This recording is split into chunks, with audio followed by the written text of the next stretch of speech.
안녕하세요. 생활 속 한자의 의미를 알아보는 시기오만가지 서범식입니다.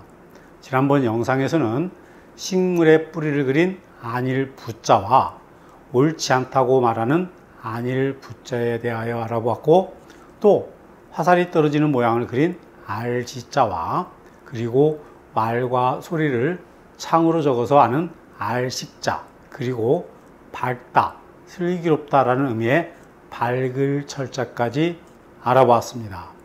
지난번 철부지에 이어서 이번 영상에서는 금도에 대하여 말씀을 드리도록 하겠습니다. 요즘 언론에서는 중국 대사의 발언은 금도를 넘었다라고 하기도 하고, 또 정치권에서도 상대방 진영을 향해서 금도를 넘어선 행동 또는 말이라고 말을 합니다. 과연 금도의 뜻을 정확히 알고 쓰고 있는 것일까요? 여기에서 사용한 금도라는 의미는 법이나 도를 넘어섰다라는 의미로 사용이 된 듯합니다. 그래서 금도를 표준 국어 사전에서 찾아보았습니다. 우리가 사용하는 금도라는 의미는 네 가지가 나옵니다. 첫 번째로 옷깃 금자와 법도 도자를 쓰는 금도로, 이 말은 남을 포용할 만한 너그러운 마음과 생각을 말하는 것입니다. 두 번째로 거문고 금자와 길 도자를 쓰는 금도는 거문고에 대한 이론과 연주법을 통틀어서 이르는 말입니다. 세 번째로 쇠 금자에 복숭아 도자를 쓰는 금도는 복숭아의 한 종류를 말하는 것입니다. 마지막으로 쇠 금자에 길 도자를 쓰는 금도는 돈을 융통하여 쓸 수 있는 길이나 방도를 말하는 것입니다. 아마도 언론이나 국회의원들이 말하고자 했던 금도라는 말은 그 말 금자에 법도 도자를 써서 금도라고 말하고 싶었던 것 같은데, 이러한 말은 국어사전 어디에도 없습니다. 그래서 한글 맞춤법에서도 이 말은 잘못된 말이므로 선을 넘었다라고 바꾸어 쓰도록 안내를 하고 있습니다. 금도에 대한 바른 표현은 남을 포용할 만한 너그러운 마음과 생각을 말하는 것이기 때문에 금도를 지녀라 또는 금도를 보여달라 라고 하거나, 병사들은 장군의 배포와 금도에 감격하였다 라고 쓸 수가 있는 것입니다. 그럼 금도가 가지고 있는 의미를 한 글자씩 풀어가면서 말씀을 드리도록 하겠습니다. 먼저 옷깃 금자는 우리가 입는 옷 중에서 윗도리를 그린 옷의자에 금알 금자가 합해져서 만들어졌습니다. 금알 금자는 금하다나 억제하다, 삼가다라는 뜻을 가진 글자입니다. 금알 금자는 보일시자와 수풀임자가 결합한 모습입니다. 소전에 나오는 금알 금자를 보면 수풀 앞에 제단이 놓여 있습니다. 먼 옛날 사람들은 숲속에 귀신이 활동한다고 여겨서 함부로 들어가는 것은 삼가했습니다. 또 나무가 우거진 숲풀은 맹수 또는 독충들이 있어서 아주 위험한 곳이었습니다. 금알 금자는 그러한 의식이 반영된 글자로 귀신이 출몰하고 맹수 등이 있어서 위험한 장소인 숲을 임자에 신과 제사를 상징하는 보일시자를 결합해서 하지 마라, 금하다 라는 뜻을 표현하고 있는 것입니다.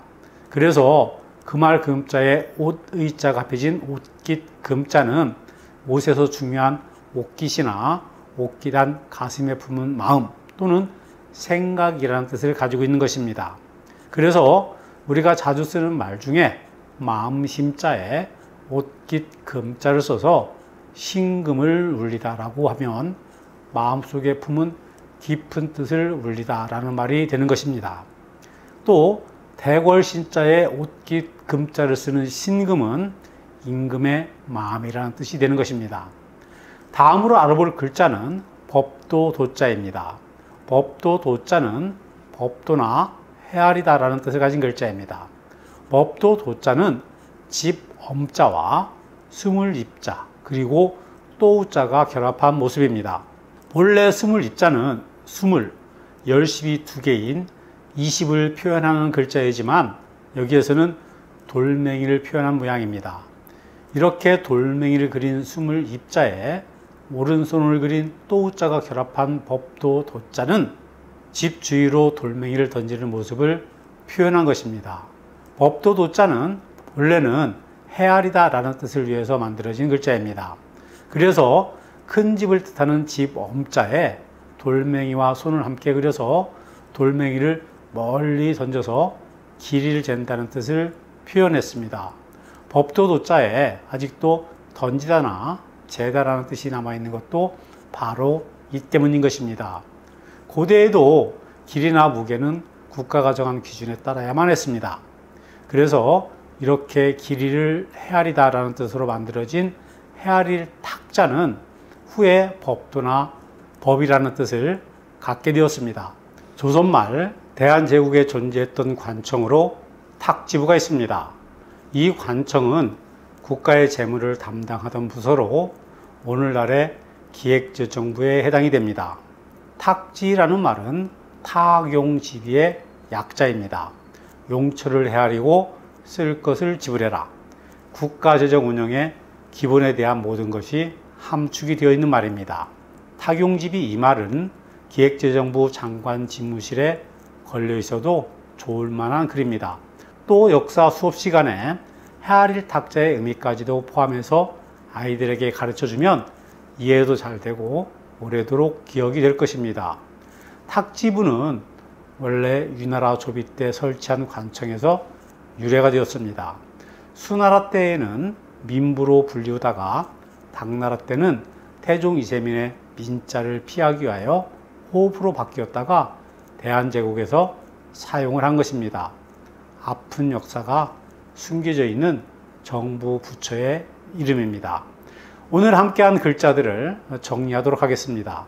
먼저 숲풀은 신성하고 위험한 곳이니 들어가는 것을 금하다 라는 의미의 금할 금자와 옷 의자에 금할 금자가 합해진 옷깃 금자, 그리고 돌을 던져서 길이를 재는 헤아릴 탁자와 법도 도자까지 알아보았습니다.